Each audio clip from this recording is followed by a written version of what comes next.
Welcome back to the GSMC College Football Podcast, presented to you by the GSMC Podcast Network on this Monday, May 19th. Just talked a little bit about some teams I think that are going to outperform expectations, maybe get into the college football playoff if everything kind of breaks right for them this upcoming year. And speaking of the college football playoff, I want to talk about, is the NFL a threat to college football playoff scheduling? Right. Now, there's a ton of issues around the college football playoff schedule format right now. Just think about it. They don't know what weekends to do. Is it still going to be 12? Is it going to go to 14? Is it going to go to 16? Will there be automatic bids for conferences? Will the SEC get a certain number of teams? Will the Big Ten get a certain number of teams? Will there be automatic buys for conference champions like there were this year? Will there be reseeding? All of these issues, they're all being discussed right now. They're all kind of in the ether, in the conversation, but we're missing the big picture here. We're kind of slogging through everything.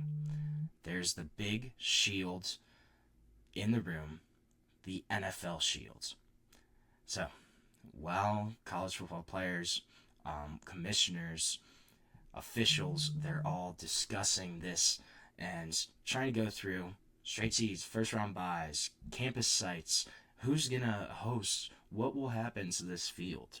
They're ignoring the biggest threat, the NFL. When you look at the NFL's TV schedule, their structure, it's pretty much in direct competition with the college football playoff, with the CFP kind of taking more and more in December now. It means decreased ratings. It means decreased growth for a sport that's trying to build a completely brand new postseason playoff format in college football. You look at this season alone, right? There's matchups between the Eagles and the Washington Commanders and the Green Bay Packers and the Chicago Bears. Those two matchups are both on the same Saturday as first round college football playoff games. So, no matter how important, no matter how intriguing these first round matchups are, it doesn't matter. They're going to be dwarfed by the NFL, by those December critical football games in which there's 2 or 3 weeks left in the regular season of the NFL. That's really crunch time.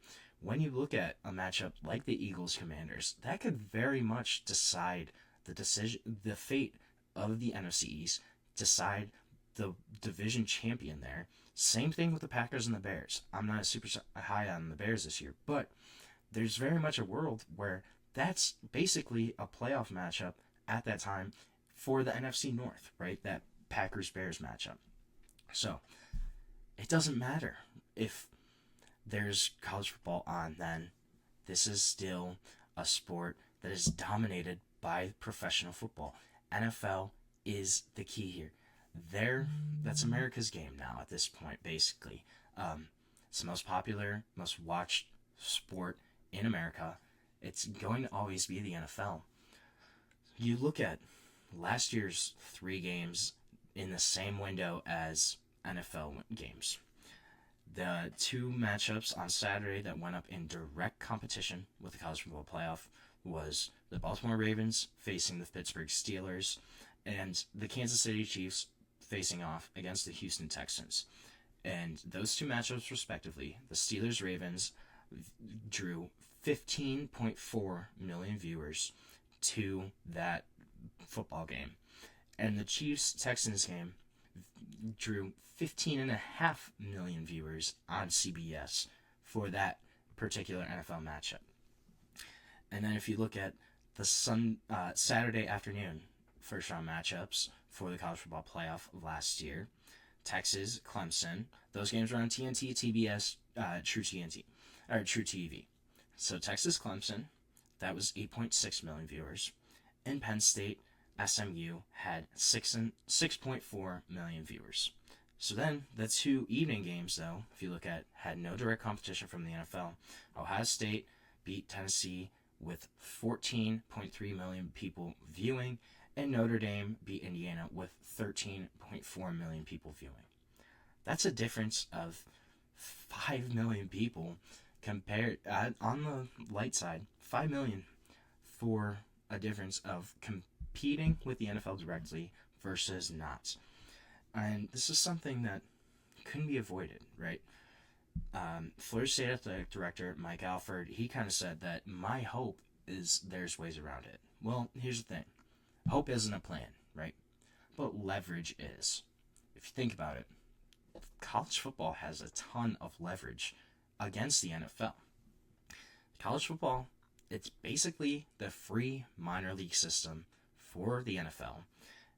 If the NFL kind of wants to keep benefiting from that free system, it's time for them to start treating college football as a legit partner and not kind of like gum on the bottom of their shoe.